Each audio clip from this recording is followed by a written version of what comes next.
Hey, what's happening? Jay here. This is smarthelping.com. We've got a free template. We're going to talk about the Dupont analysis. So, if you want to play with this, the link to this Google Sheet is in the description. Um, you can hit File, make a copy, and you'll have an editable version. This is obviously going to be view only when you first go to it. And we're getting into some accounting here, which is obviously most of the financial models I've built have to do with accounting. So this model, you can put in numbers for the income statement and balance sheet and see what your return on equity is. Now, we're going to go through all the terms, explain everything, explain how it works. And what's nice about this is you can adjust different inputs, like if you had more revenues, higher cost of goods sold, OPEX, if you had different, maybe more inventory or less inventory, or more debt or less debt, and see how those changes will affect your final outcome. So we've got instructions here. This is what I'm going to go over. And here's the output analysis, and then here's your two input sheets. Now you'll adjust only these yellow cells. Everything else is a formula. And as we go along, we start with net income. So net income is just coming from the income statement and is taking your revenues minus your cost of goods sold, minus operating expenses, minus interest, minus taxes. Now this is a very high level, but still any business that has financial statements, you can plug in the high level numbers and figure out what your net income is. So that's the first input. The net income from the income statement, bottom line profit after expenses and taxes. So this is the net amount of money the business actually generated. Now, in order to figure out our net profit margin, we're going to divide 444,000, which is our top line revenue, we're going to divide our net income by our revenue. So that tells you out of every dollar you make, how much you actually keep. So in this case, it's 26%. So that's our first multiplier. And you'll see the DuPont analysis, in this case, we're looking at the net profit margin multiplied by the asset turnover multiplied by the equity multiple. And I'll explain why that makes sense. The more complicated one is this, but once I explain it or you read about it here, um, it makes sense. But it might not be initially intuitive unless you've researched this more. So we've got net income, revenue, average total assets, which we need to understand. So here we're just doing, you put in your current assets, beginning and end period, which could be monthly, annual, what have you. We're giving an average to give a more accurate number. So whatever your current assets were, plus any non-current assets is going to give you your total assets. So we're taking that average here. And then we're also looking at the average shareholders' equity, which is going to be the total of this here. And note the accounting equation, assets equal liabilities plus owner's equity. And that's important to understand when you look at the calculation. So here we have our average total assets and average total shareholders' equity. And you'll see if we add up assets plus equity, assets equal liabilities plus owner's equity. So if you add up, now I'm getting lost in the, oh, okay. I messed myself up. I've put in random numbers here. And I have not made the assets equal liabilities plus owner's equity, but they will if you pull it from a balance sheet that has been balanced, it will. Let me just put a filler in here just for an example, because this has to equal out. Okay, there. So total liabilities and equity. Um, let's raise this up. Okay, so your assets will always equal total liabilities plus owner's equity. Your numbers will make sense if you're pulling from a balance sheet that's balanced. You don't have to do these formulas. I just did it for this case because I'm putting in just random numbers here. Um, and so in our DuPont analysis, we're looking at these four output numbers from the financial statements: net income, revenue, average total assets, average shareholders equity, and then we're going to do a calculation here where we multiply some of these ratios together to get your return on equity. Okay, so we have net income, 26%, and then we have asset turnover is revenue divided by average total assets, which measures how efficiently assets generate sales.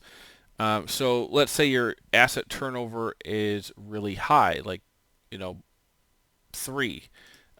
What that would mean is your revenue is a lot higher than your assets. So your assets are moving very quickly. If it's low, here's 0.37, it means, well, in the period, whatever period it is, we're only making, about $0.37 of our total asset value in the period. Now, again, these measures and metrics are only relevant to your historical data as well as industry norms. So it's not like, these numbers don't just live on their own, they're comparative. But you can get some sense of them when you look at what they represent. But what I mean by that is, let's say your asset turnover is 2. Well, in some industries that might be really high, in some industries that might be really low. You do want to know what it is, but you also want to know what the industry average is and what your targets are. For example, so our asset turnover is 0.37. Let's say, let's lower these assets down.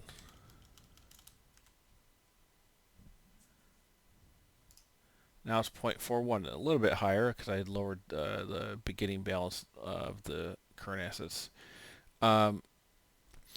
So that's asset turnover. So we have net profit margin, how much we get out of $1 of revenue, times our asset turnover. So how fast are we moving money through relative to our assets. Then we have the equity multiplier. So here's 3.3. That would be generally high, but again, it depends. But what the equity multiplier is saying is if you take your total assets and divide them by your total shareholders' equity, it tells you how much debt you're using and how much leverage you have. Now, the easiest way I understood this is when I read this here. So because total assets equal equity plus liabilities, an equity multiple of 1 means the business is financed entirely with equity and carries no debt. In practice, most healthy companies fall somewhere above 1 because they're obviously using leverage to enhance returns. Remember, the higher the number, the more a firm relies on debt financing. So, for example, here it's 3. Pretty high. Why? Because our debt is pretty high. And if we compare our assets to our equity, and we know assets equal liabilities plus owner's equity, if that ratio is high, it means there's a lot of liabilities relative to equity. Now, if we lowered this down, what would happen is now we have lower liability, so our ratio is going to go down. Now it's 1.16. So that could give you some ideas on how much debt you want to have relative to equity and your assets. But I think this was the most complex of the 3 output measures to look at. But it makes sense. Again, you should understand the accounting equation to know why that makes sense. But essentially, the lower the ratio, the less liabilities you have. The higher the ratio, the more liabilities you have. Then we have return on equity. This is the final output of this whole Dupont analysis. We're just multiplying all these 3 together. And what that tells you is for every dollar of equity invested into this business, what's the return? So in this case, you invest $100, your return is $12. And that's obviously you're going to look at the net income, and then you're multiplying by the asset turnover, and you're multiplying by the leverage ratio. If all these are higher, this goes higher. If they're lower, it goes lower because you're just multiplying. So the higher the numbers, the higher your ROE. Now you could just get, let's say we have a lot more liabilities. Uh,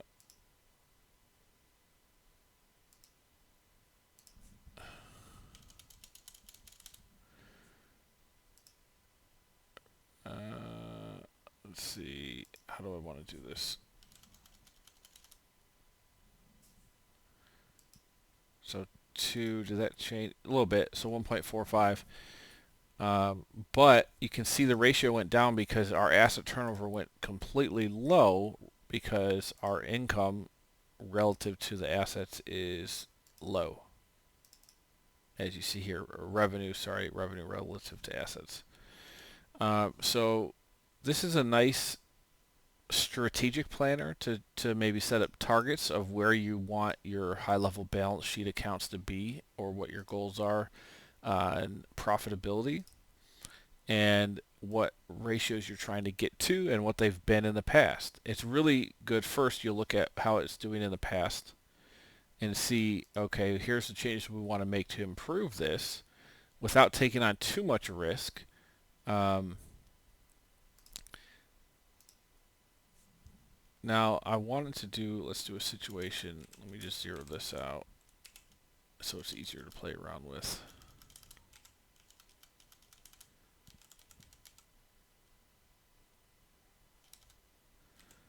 So here's a 1. So you can see there's a 1 if you have no liabilities. And then let's start to raise some liabilities. Okay, 2, because we essentially are half and out of the 500,000 in assets, you're basically saying you funded 250 in equity and 250 in debt. Okay. Um, Now we can go up a little bit. We can go up to 500 would be let's say 400,000. So 80% of our $500,000 in assets is liability. Okay, now you got a 5, so that's pretty high. Um, Now your return on equity is high. So here, even though you've got a lower asset turnover, decent net profit margin, you have boosted your return on equity because you're getting leverage. Now, what does leverage mean? It just means that the money you are investing, because you're using so much liabilities, it doesn't take a lot of equity to get the results you're getting or whatever that might be. But you obviously have risk with interest and expenses and so forth. Okay, hopefully through this rambling, I've been able to teach you something about the your financial statements, and this is called the Dupont Analysis. Now, if you want more financial models, I build templates for a living. I do full forecasting. If you check out smarthelping.com, I've done 5 and 10 year, some 15 and 20 year bottom up financial models for all kinds of industries. I've done 100 over the past decade. Um, Focused mainly on recurring revenue businesses, real estate underwriting, and then a lot of different joint venture and deal analysis stuff, some general business valuation models, accounting things like you see here is more of an accounting template that I'm doing today, but it's for free. And then just general industries, I still do all kinds of different things for different clients besides just SaaS and real estate or subscription businesses. So I've got the best modeling frameworks. I'm quick. Uh, I love doing this. If you want to hire me, you can. It's $275 an hour. Usually I have a pretty fast turnaround, 1 to 2 days, and usually jobs are quick, 1 to 5 hours. If they need a model. Now I have some clients, maybe 5 or 10%, that are longer term, and we might do a few hours here and there every month or what have you, and that's completely fine. Everything I do is built in Excel, or mostly Excel, some Google Sheets. This one's in Google Sheets just because it's easy to share for free, so that's why I put it in here.